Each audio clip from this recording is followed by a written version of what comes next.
And for Spike's scene, I was like, hey, Spike, you know how to use a sword, right? And so he actually came up with it was about both half and half for our sword fighting scene, actually. Yeah, it was pretty great. And we went to Koreatown to his apartment on his roof. And we were practicing. We actually filmed it so we could, Allison was there, she helped us film it. And, no, it's on YouTube somewhere. It's hidden, it's like a secret. Because we just used it to practice. And actually we were practicing one of the shooting days that we didn't have to be there. The day they were shooting Christina's apartment scene, remember where she was stabbing the guy with the fork? They were shooting that while we were practicing on the roof in K-Town. Yes, awesome. Yeah, and also, our other guy, the guy that looks like an American Indian guy, he's actually Chinese. So he's it's awesome. He's Peter Jang, and I'm like a basic martial artist. I'm probably an intermediate sword fighter, but he's like a very good martial artist. So he had, and you'll see in this last clip with the trailer, he does some really cool stuff. He does flips and spins and jumps and all kinds of stuff. So he really kicks ass. Yep. There's this one time we needed a shot where I don't know if it's in the I haven't seen the trailer yet. This is new for me. Right. We had a shot where we wanted him to like jump over the camera. Really cool shot. Yeah. And we didn't have anything for him to jump off. We're in the middle of the desert. Not like we're going to have all of the support we need in the middle of nowhere. Right. So one of our grips, it's like a military guy who's a Marine, I think. Is he? Yeah. He's like, oh, here. He puts his hands down on the ground. Says, just jump off my back. So for an hour, he's just standing there like this, with Peter jumping off of his back. And it was great. If you go to the Facebook page, just look up Broken Spirits on Facebook. I took a photograph of him at the peak of his jump. So we've got the guy there on the ground with the red camera and him jumping, and it's like 5 feet above this camera. Oh my god! So it's pretty fantastic. He wasn't just like standing and jumping. He was like running, getting a running start. Yeah. But it's a cool shot. I've seen it in a couple of the trailers. I haven't seen it. Yeah, we don't have the shot in this trailer, but I have that still of him like 5 feet above the camera in the air. It looks pretty awesome. And we did our own stunts. Oh heck yeah! Yeah, we did do all of our own stunts. Spike kicks my ass. You couldn't tell by that sword fighting scene.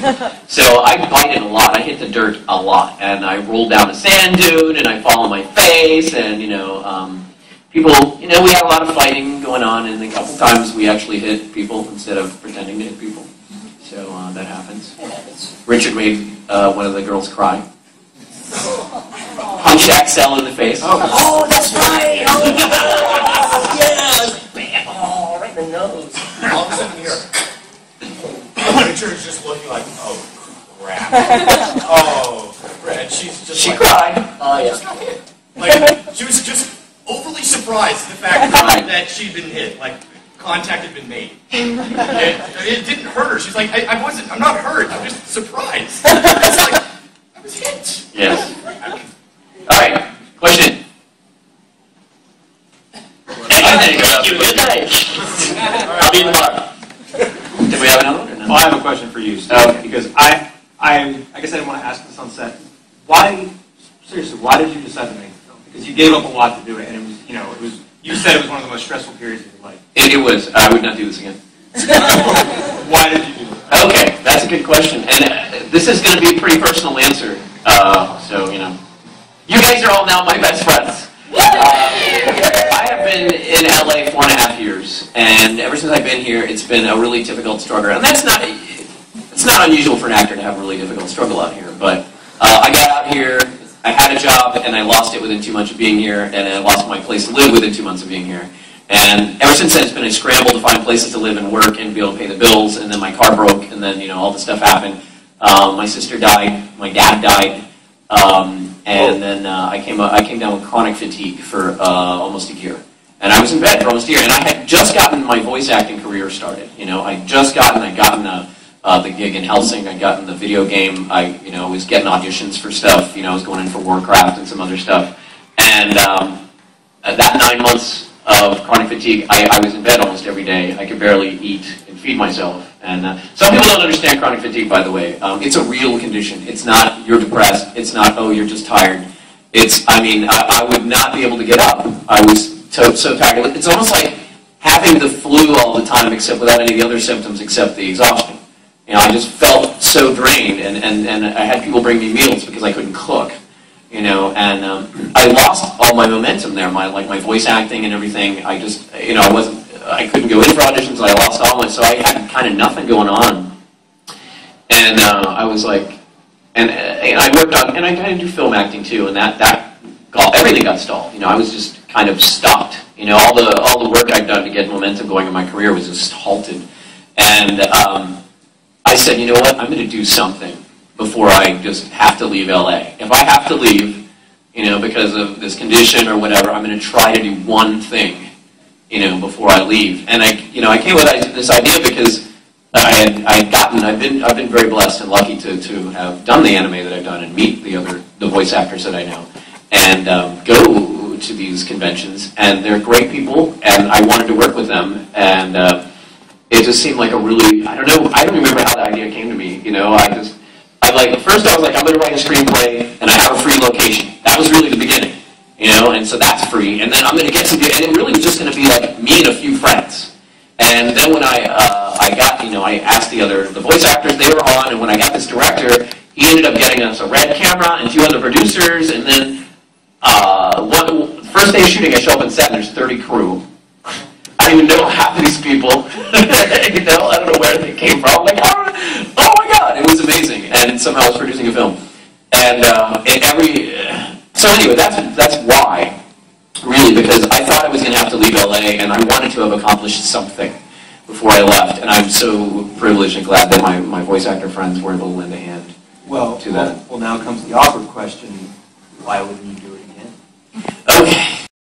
Producing a film, you know, I felt in over my head, and I'm not one to not do something because I don't think I can do it. I'm like, sure, I can produce a film, whatever. And I really didn't know what I was going in for. There are mounds and mounds of paperwork. I had to file us with SAG. Every actor had to have a contract. We had people sign in every day what their hours were. I had to do contracts for all the crew, you know, and I had help with this, but I didn't know. And then every day there was a crisis. And everybody knew this was my film, even though we had 3 other producers.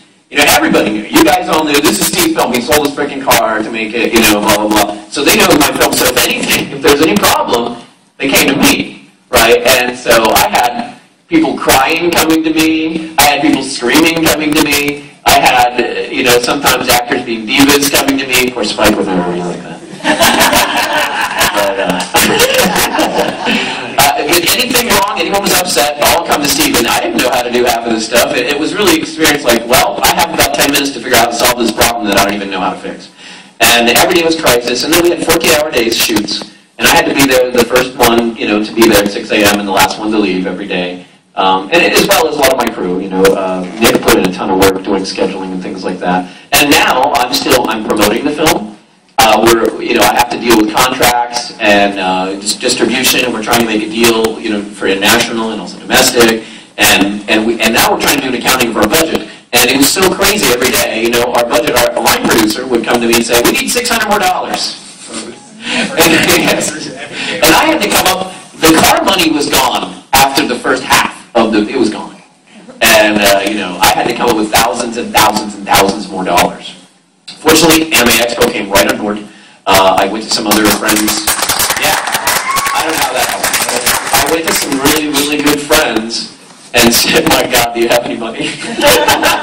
I mean, literally, some days I would get the money for the weekend 2 days before we were shooting. You know, I'd get it on Thursday, and we'd be shooting on Saturday. And I didn't tell anyone else this. I didn't want to freak out my crew or my cast or anything, so they had no idea. I just kept it all myself and just did it all. And, you know, every week was like, put out these 15, and then, you know, the Porta-Johns weren't cleaned. Oh, great, you know, it's called the Porta-John Company. Okay. Oh, they couldn't get through the first gate because the second gate was locked. Why not? Oh, we never lock on the second gate. You're supposed to get the key from the guy who's running it, but he wasn't there until 10 minutes later. And, I mean, just every day, stuff like that. And so, and I'm acting at the same time. I'm on set. I'm dealing with all the actors, dealing with all the crises. You know, people end up lost, they end up late, they end up sick. We tried to figure out how to deal with it. One day, Christina V. was her counterpart because the evil spirit that she was fighting against couldn't make it. And I can't remember why it was a scheduling mistake. So we dressed up Christina V. in the evil spirit's costume. Because she's the same size and has dark hair. So we shot her from the back. We shot all the scenes from the back of Christina V. And so that was our solution to do it. So she was playing her opposite that day, you know, and so we just, and, you know, put a hair in her face or whatever to cover it up. And you know, we had to do stuff like that all the time.